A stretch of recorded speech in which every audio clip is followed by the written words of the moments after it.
I'm just giving you a warning now. It's a story, and oh dear. Buckle down, put helmets on, put on your safety belts. Find somebody you can hug, okay? Your companion to look after you.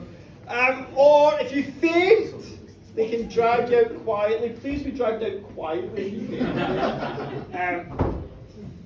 So this is a story. And it's one of these stories which is a nice, slow burner story. It's quite a longish story. And what I'm going to be doing is, I was thinking about how to tell it. There's so much in the story about the event itself. Partly I was thinking of breaking it into bits and splitting it over the evening.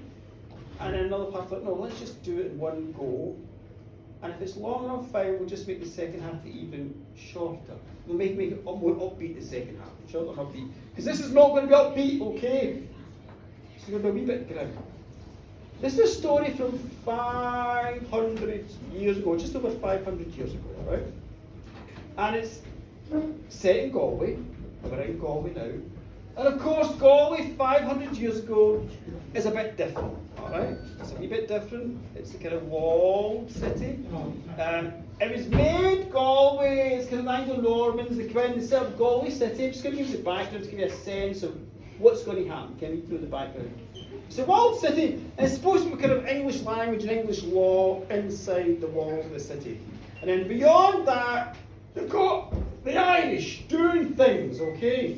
Whatever they do, they're doing things. I don't know, Instagramming or whatever they do. So they're doing their thing, and the English are doing their thing. And that was the idea, but it never happened that way. Because of course, Galway's far away from England, and people start to kind of merge and fight and fuck and all sorts of stuff. And babies appear, and families appear, and rivals appear. And you've got this weird thing happening, just at this kind of lead up to this point of the story, where you have some of the Irish have become almost English, some of the English become almost Irish. There's always alliances going on around the city and outside the city, alright? And you have, the politics is quite intense, okay? You don't vote folk out, you just kind of stab them, or you take the pizza after them if you're really hungry. And or there's full-on battles going on, just the rivalries between the kind of different families that try to control the city and the outside of the city. So that's kind of plays into the story as well, as these rivalries going on. So if you get power, you have to hold on to the power by all means necessary, alright? The other thing about the city at that time is a lot of people think of Galway then as being quite just one or two cultures, Irish, English culture kind of blending, but actually Galway then was also very vibrant. It was a port city. In some ways it was quite similar to now. You would have a lot of different languages and cultures all around the port area. So it's quite vibrant that way. You didn't have the arts festival, but you had lots of religious festivals as well, and they were very important, so that kind of vibrancy. And then for kind of the mob, they had their own thing going on as well, all the kind of general workers and all those kind of folk. They had fun as well, okay? And their fun was, do you know Earth Square? Earth Square, okay? If you go to Earth Square on a Friday or a Saturday, you'll see lots of fun. But Earth Square used to be beyond the city walls. That was the start of the wild, untamed part, beyond the city walls. And so what would happen there was, beyond the city walls, you'd have like unlicensed markets, or you'd have kind of fights going on, or you'd have probably the best entertainment of all was punishments, okay? There were a lot of punishments. We see if somebody acting, you'd see they'd be drinking too much Guinness. So what you do is you take them out there, and you know what? You just chop their ear off. And they'd be screaming, and there'd be blood everywhere. Folk would go, yes. Brilliant. And it was all like an entertainment. There was branding as well. Oh my goodness. If you were one of those folk that was kissing somebody you shouldn't be kissing, out with the brand. Yes, I know. And of course, hangings. Oh, folk loved the hangings. You just get a tree, you hang somebody up, and they twitch and all that kind of stuff. And folk go, brilliant, Instagram, selfie. And the thing with hangings was, you then have rivalries with the hang, because some folk would want to kind of pull the legs, the person would hang, to snap their neck, to kill them so they're out of their misery, and other ones would go, no, we're really enjoying it, you know, and so more fights would break out, and then more folk would be arrested, more folk would be hung, and it was brilliant, okay? And everybody would bring their children down, it was a great day out, and they'd be going and getting the, oh my goodness, ye oldie supermacs getting their burger and having a fantastic time. So that was kind of what the general populace was up to, okay? Hitting fucking supermacs and hanging, okay? Great stuff, lots of fun. Alright, so that was kind of the general, I'm just kind of generally giving you the background to the story. It's a very vibrant city, and it's also a wee bit, now, psychotically violent, I think would be a reasonable description, alright? So, back to the big power families. So, at this time, we have one family in particular. Well, there's four kind of power points in the city. You've got the economics, okay, the merchants. Then you have the politicians. And then you have the church. And then you have the law, the magistrates. And so all these big families would be vying to control these positions or be the head of those positions. So at the point this story comes and happens, the big family that's doing it is called the Lynch family, the Lynches, okay?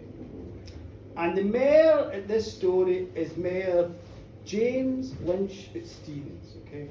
And he is in control, he's the head merchant, he's the head magistrate, so he's in charge of the law, and of course,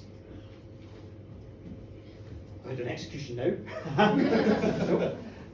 He's in charge of the law, he's in charge of politics, he's the mayor, he's the main merchant, so he's doing all that kind of things. He's not controlling the church, but he's trying, that church is doing his own thing as well.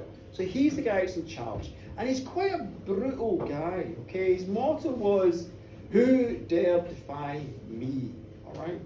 Who dare defy me? That was his thing. If you asked him, do you want a pint of lager? He'd go, who dare defy me? That was his thing. And, you know, he was kind of, had his hand into the kind of assassinations and all sorts of people on there as well. And then he got into a power marriage with the Blake family, by one of the Blake daughters. And then they had a son, all right? And the son was called Walter, all right? Now, children are a blessing, okay? And they run around and they pee on the wall and they put crayons everywhere and they swear and they shout and all sorts of things. And they're great! But poor Walter, this wee child, his father was the mayor who just would go, who dares defy me? To this wee Wayne, you know.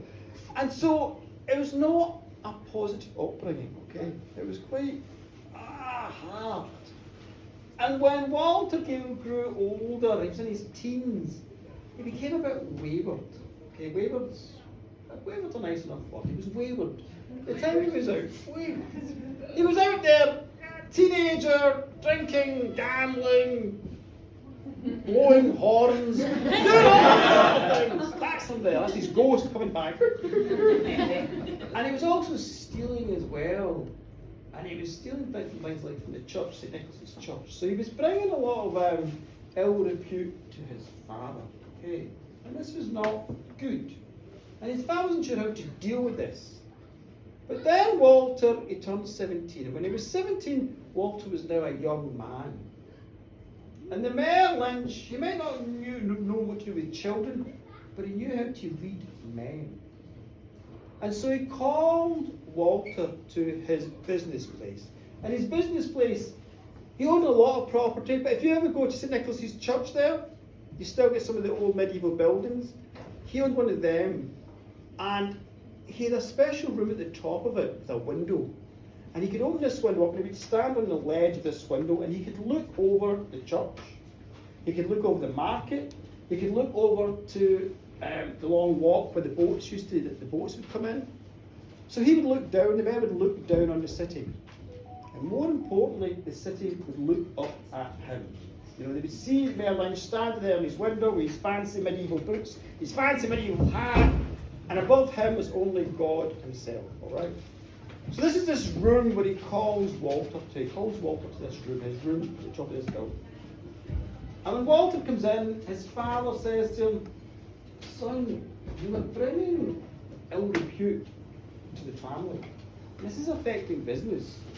We need to do something about this. And I've come up with two options, and I'm going to put them to you.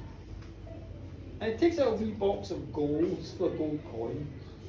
He says, Walter, one of the options is this box of gold coins. You can take the gold and you can leave Ireland with this gold and you can live whatever life you want, wherever you want. You can go to France or Scotland or Texas, wherever you want to go to. You can go, off you go. And Walter goes, okay, what's the other option? His father says, the other option is that you accept a challenge from me. And Walter says, what's the challenge? His father says, I'm not telling you until you accept it. The boy went, okay. And if I take the challenge and I succeed, what happens? If you succeed, you'll have money, you'll have power, you'll have profit. What if I fail? If you fail, I'll have you stripped naked and beaten and cast out of the city. And Walter looks at his father. I told you he was not a very good parent. He looks at his father, and his father had judged it right. Because, he was a gambler, this boy, 17, and he said, I'll take the challenge. I will take the challenge. His father said, okay, thank you. Here's the challenge.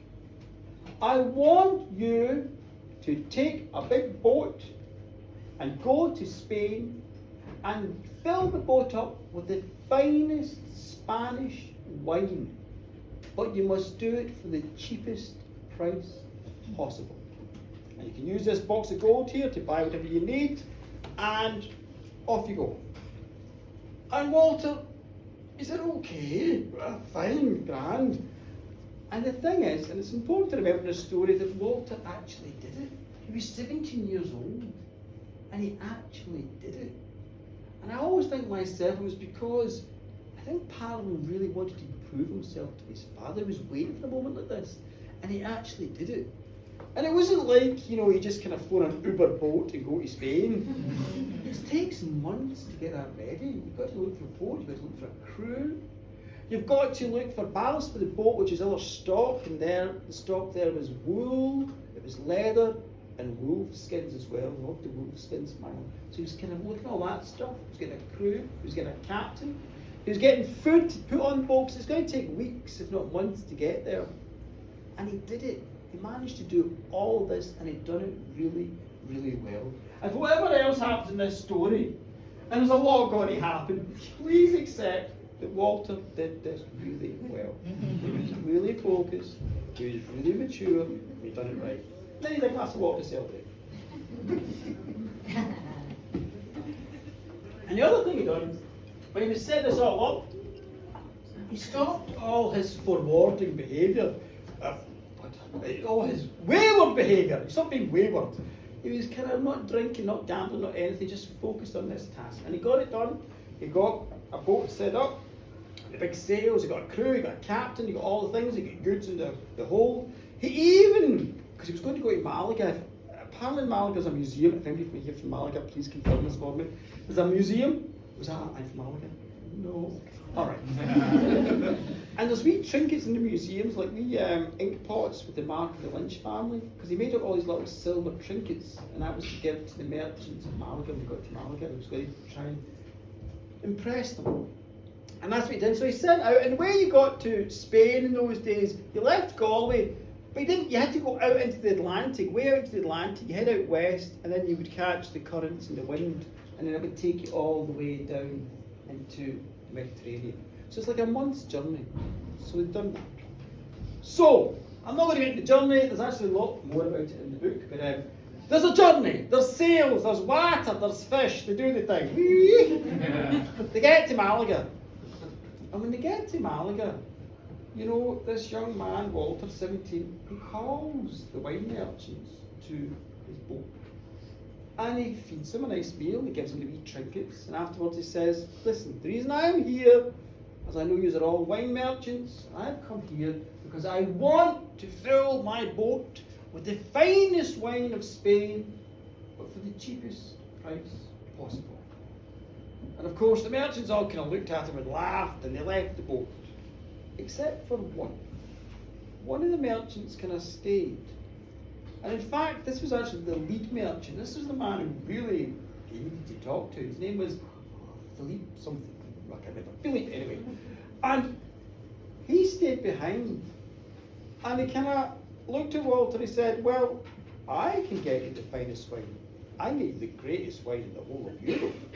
And I will fill the whole of your ship with barrels of it. And Walter said, okay, what will it cost me?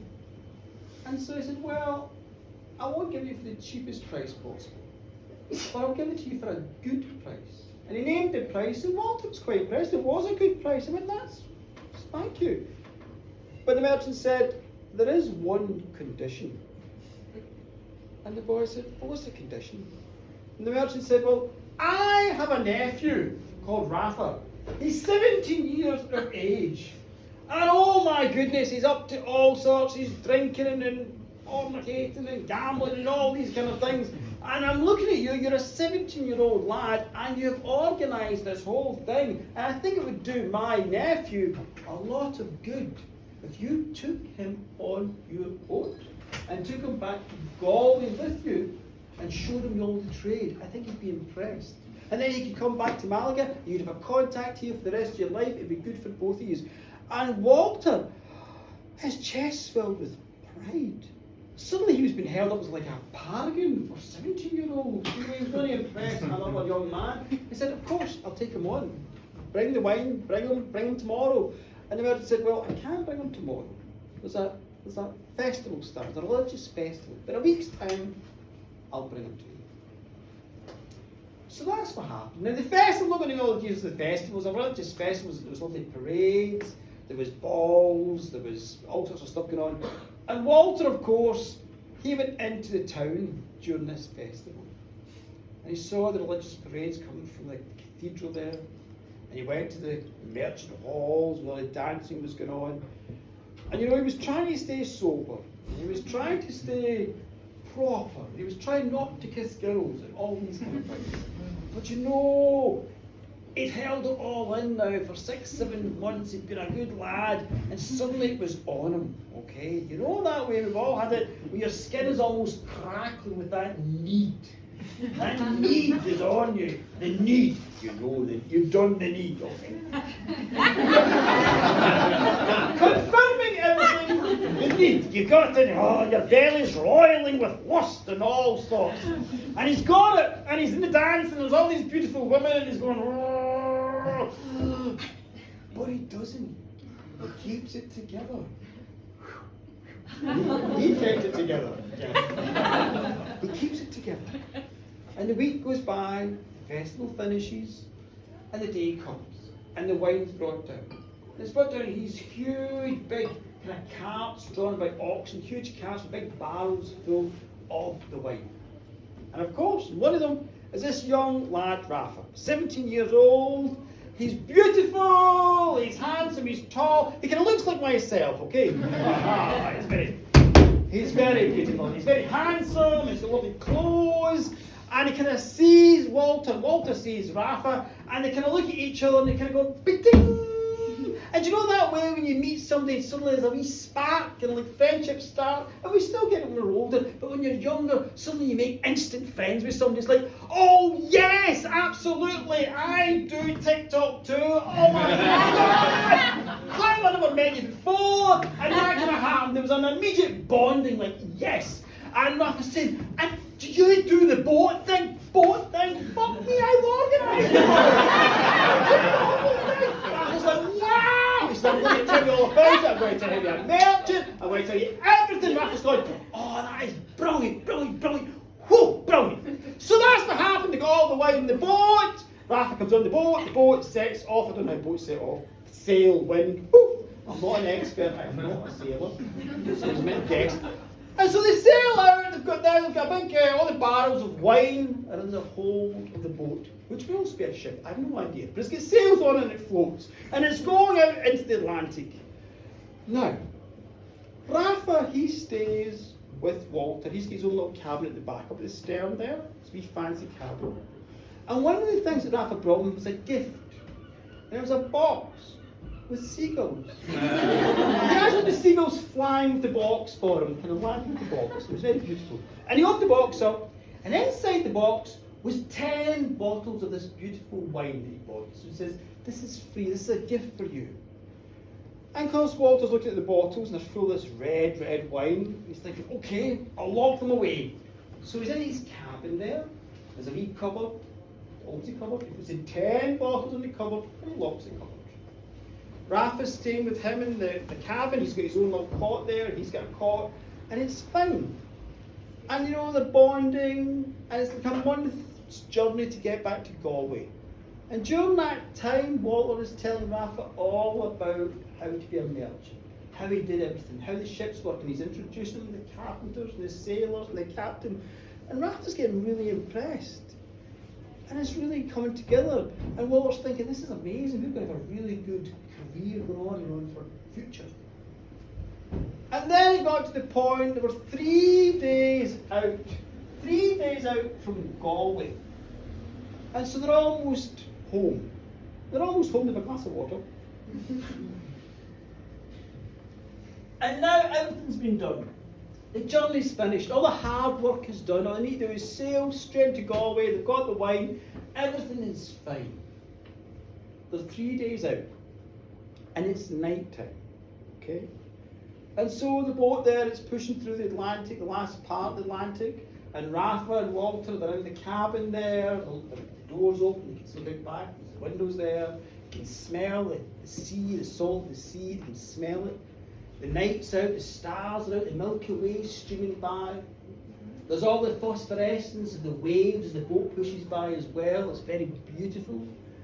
The waves, as they're pushing through the waves, are beating against the side of the boat. They kind of boom, boom, boom. It's almost like a heartbeat, almost like a child in your mommy's womb. It's a beautiful boom, boom. And the smell of the salt, and the sparkle of the stars, and the sparkle of the ocean. And they're sat there and they're very relaxed. And they open a nice bottle of white wine, not the special wine, the nice bottle of wine, a glass of white wine. They get some ham. They're eating their supper for ham.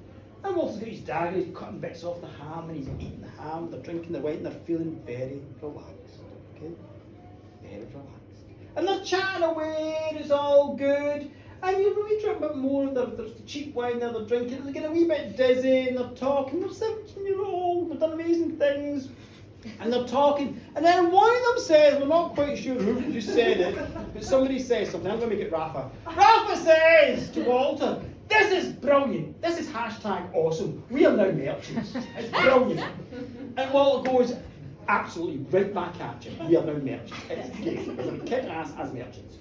And then Rafa says, but you know, to be real merchants, we have to make sure about our stock. We have to make sure the stock is fine. Walter goes, that's right, we have to make sure the stock is fine. Rafa says, so maybe, we should open one of those wine bottles in there and have a wee sip of the wine that my uncle got. Maybe a wee sip just to make sure the wine is fine. And Walter goes, sounds like a great idea, nothing could go wrong, we'll open one of the bottles. So Walter gets his key, goes up to the wee cupboard there, gets a lock, and he puts the key in the lock. Click. And you know that way yourselves, when you think about something afterwards, something that's incredible and momentous, or something that's absolutely horrifying, sometimes it starts with something very, very small and very inconsequential.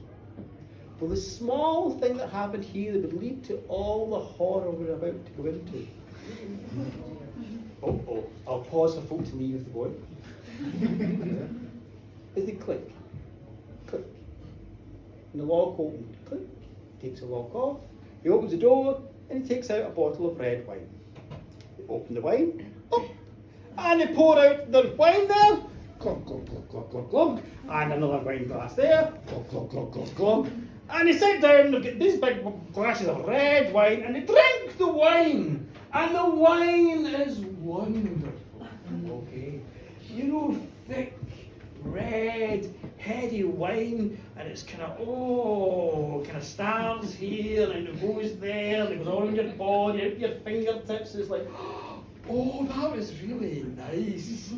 And it's gorgeous. It's kind of, the synapses are doing things, they're dancing, they're like, oh, wow. And they're thinking there, they're looking at the wine bottle, and they're thinking, you know, the top of that wine bottle was really nice. But we should just check the middles also. So they check the middle part, They had a wee drink there, so now they've had 2 glasses of red wine each, and they're full of joys and wonder. And they're looking about, you can see the stars streaming by, and the phosphorescent ocean, the sounds of the salt and the heartbeat of the sea, and they're like, suddenly they're starting to merge into the full cosmic wonder of the universe and sky and sea and wonder and alcohol. They finish the bottle. And then some have to realise, oh my goodness, there's 9 bottles, that's a bit of an uneven number, so we'll have another bottle, then it'll be 8, it'll be fine. So they open the second bottle. I'm going to put this to use now. Was that a good idea? No. Stop, we're going to cry. Stop! No, I'm not going to stop. I'm going to open the bottle. He opened the bottle, pop! And they poured the glass. Walter had a glass, Rafa had a glass, and they drank the second bottle, and they got very, very drunk. They were 17 years of age, they were very happy, they were full of joys, they were cosmically fused with the great womb of the universe, and they were having a great time, and suddenly they were just like, oh my God, connected with spark and atom of themselves, with sparking with the sparks and atoms of black stars and universes and all sorts, and they were fused with them all. Of course, they looked at each other and were laughing, and of course, being young lads, they began to talk about girls. Girls, says Rafa. I hear the girls of Ireland are beautiful. And Walter says, Irish women, Galway women are the most beautiful women in the world. But I know for a fact that the women of Spain can also be quite beautiful. Rafa says, that's right, they're beautiful too.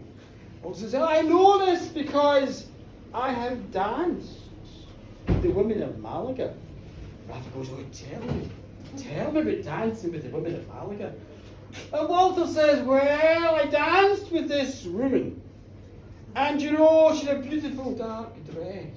And it kind of spread out at her hips. And it accentuated her hips. Oh, says Rafa, hips, is it?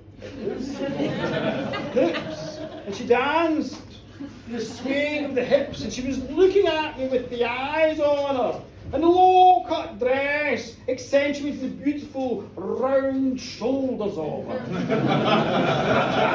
She's going, shoulders, oh my goodness. Tell me more, he says.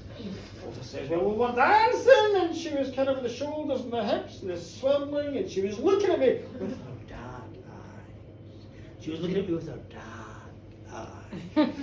And her dark eyes were looking at me, and she was looking at me, and I was looking at her, and I could tell she was thinking to herself that she wanted my body. Oh, says Rafa, tell me more. And Walter's now getting all poetic. Oh, she's looking at me, she's hiding behind a fan. And she's looking at the fan again. Hiding behind the fan. Oh, says Rafa, tell me more. But now Walter is focusing on the fan. Oh, it's a beautiful fan. He says, oh my goodness, my heart beat the fan. When she opened it, it was the shape of a heart.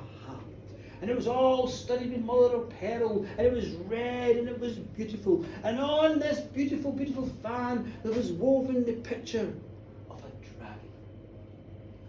Ah! Shouts Rafa. Ah! His sister had the fan. Ah! You're insulting my sister! And Walter goes, you're insulting the girls of Galway! And suddenly they were eyeing each other, and you know yourselves, you've been down Eyre Square, the 17-year-old lads have drunk too much, they've been friends, and suddenly they start talking shit about nothing and want to kill each other. They're going at each other, and they're roaring each other, and they're trying to punch each other. And they're trying to kick each other, and they're trying to bite each other.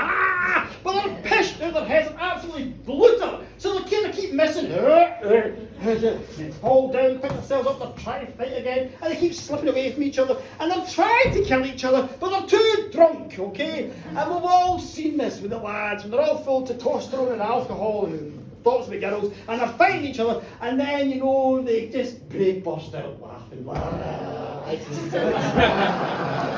You've seen it 100 times. You've all done it, apart from me. I know some of you have done this. And that's what happened with Walter and Rafa. They were fighting. It was very serious, very testosterone filled, and they're fighting away. But there's part of them starting to realise this is really stupid. They're starting to laugh, and then Walter slipped.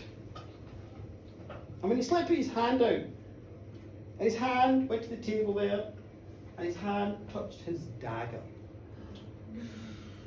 And something happened. Maybe it was all that repressed lust and fusion of anger or something, but somehow he grabbed that dagger. And it was almost as if his hand was kind of separate from him, because his hand rose up the dagger and it swung round and it dug into the belly of Rafa and it ripped Rafa's belly open. And Rafa stood there and he opened his shirt and there was a red line on his gut. And he was looking at it, and as he was looking at it, the red line opened like a mouth, a huge mouth, a red mouth. And suddenly all the blood and all his intestines spilled out. They spilled out like eels from a bucket. They spilled out. And Rafa's standing there. Oh. And Walter's standing there. Oh, I'll put it back in. He's trying to put it back in. And Walter's and Rafa trying to put it back in. It's not going back in. And he's standing there. Poor Rafa's getting paler and paler and paler. Help me, he says to Walter. Please help me. Walter says, of course I'll help you. And he grabs a hold of his friend, and they got upstairs, they're pulling them over. He takes him to the back of the cabin. They walk outside beneath the beautiful stars and the great sails and the ocean there and the smell of the sea salt. And they're standing there, poor Rafa's getting paler and paler by the minute. Help me, Walter. And Walter says, God forgive me. And he picked Rafa up and threw him off the boat. And Rafa was gone. Problem solved. Okay. That's how you solve problems when you're 17. Just throw folk up boats. And he turns round, he's thinking, oh my goodness, I have to clean the blood up, trying to figure out what's happened here, make excuses. And he turns round, trying to work out how he's going to get out of this. And he turns around. Who is standing there but the captain of the ship? The captain is doing his rounds. And he's seen all this and he's looking at him. And Walter says, help me now. I am the son of the mayor. And the captain goes, oh, I don't care who you are. This is horrifying. I'm not going to help you unless you give me lots of gold. And Walter went, grand, okay. And that's what he did. He paid off the captain. And they came up with this idea. What was written down in the log was that Rafa, he went crazy. He went out with his knife, he got drunk, he broke into the cabin there, he broke into the wine bottles, he was drinking it all, he went crazy. He stabbed himself and threw himself off the boat. There was nothing that could be done. And that was the story. Okay? That's what they put on Instagram. And so they came out to Galway 3 days later, and this is the story that's sent to the town and sent to the mayor. And the mayor's like, that's grand, these things happen. He's happy because the wine's come in, and it's actually a good price, and he's quite impressed with his son. And Rafa's gone. A letter's sent to Rafa's uncle. The uncle accepts it. He knew his son was a bit cracked anyway. It's fine. And it's fine. Walter has done this great deal. He's got wine, he's helped trade, and he's got away with murder. All before his 18th birthday, which is pretty impressive. Okay. So now he's in the city. And he's changed though. As you can imagine, he's changed. He becomes quite a stoic kind of person, okay? But he's good because he's good for business. He's very honest. He's very pious. He goes to church. He helps beggars. He helps the poor. Becomes a very kind of exemplary young man. And the years go by. There's a wee glass of water every so often.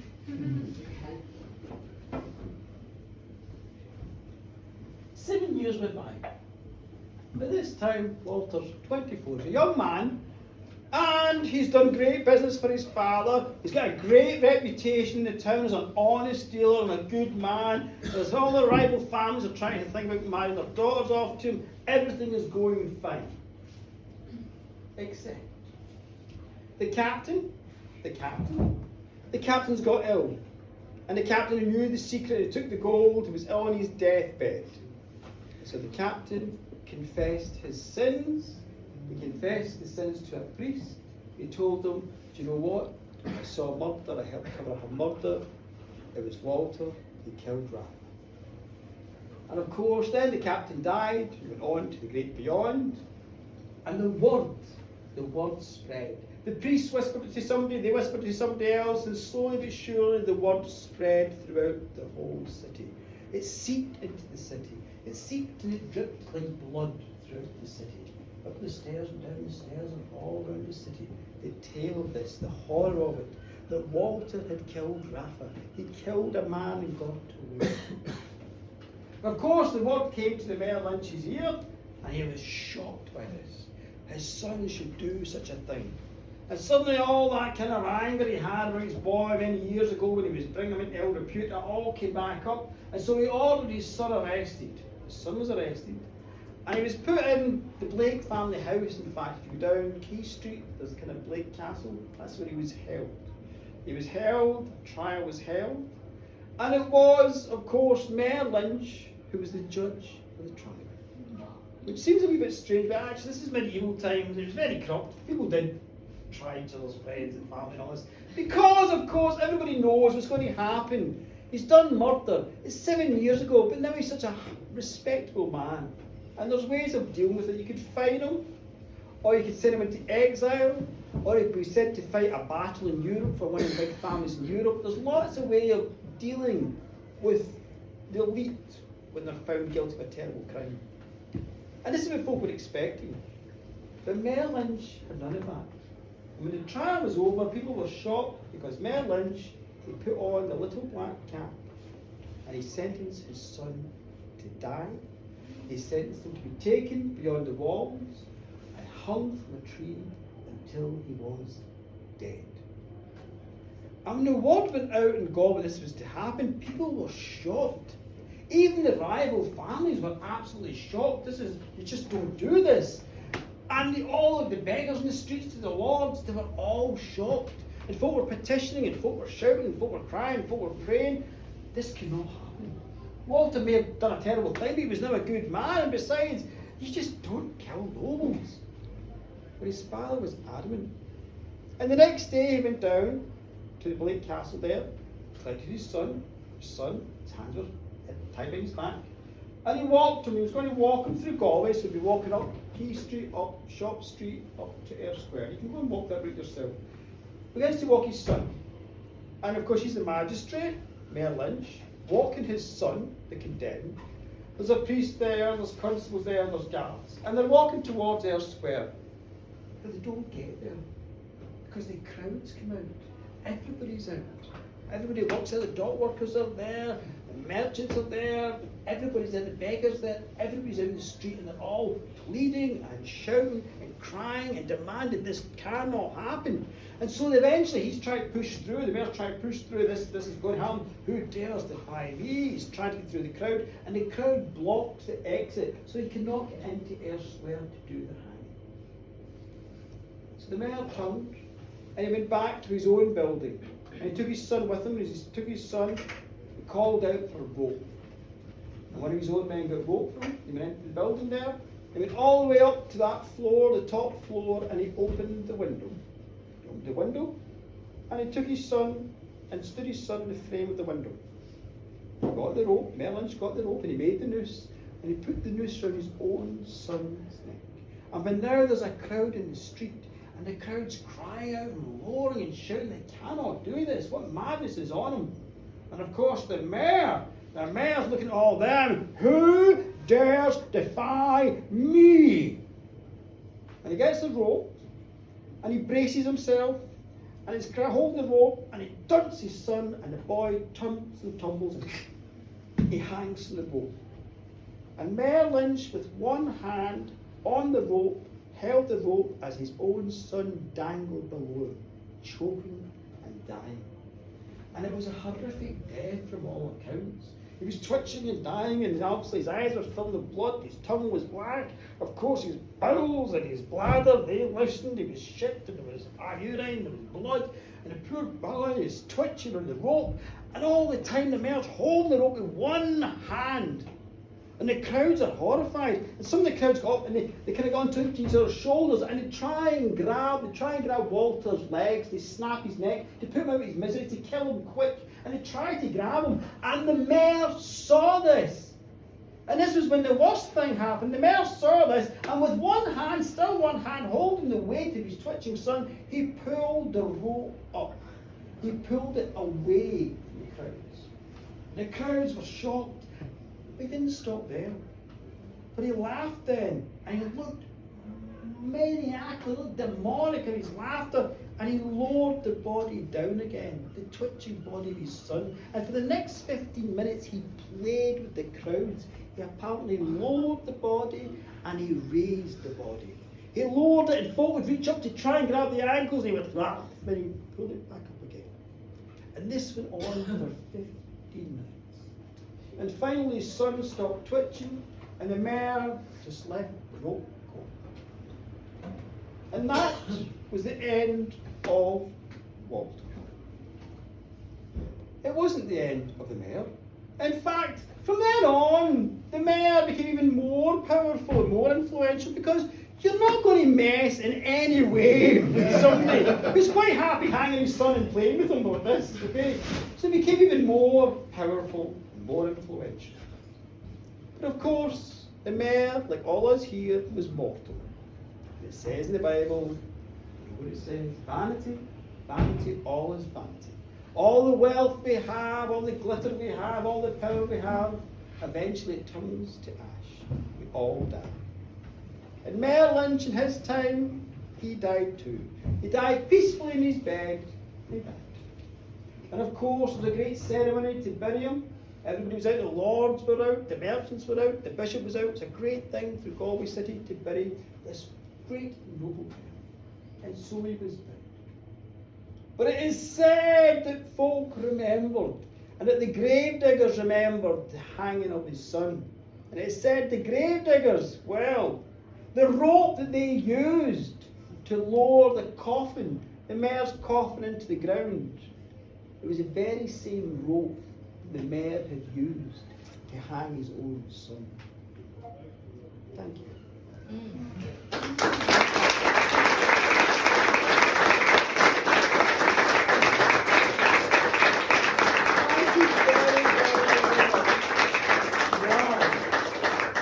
That was a wee bit dark. There's more about it in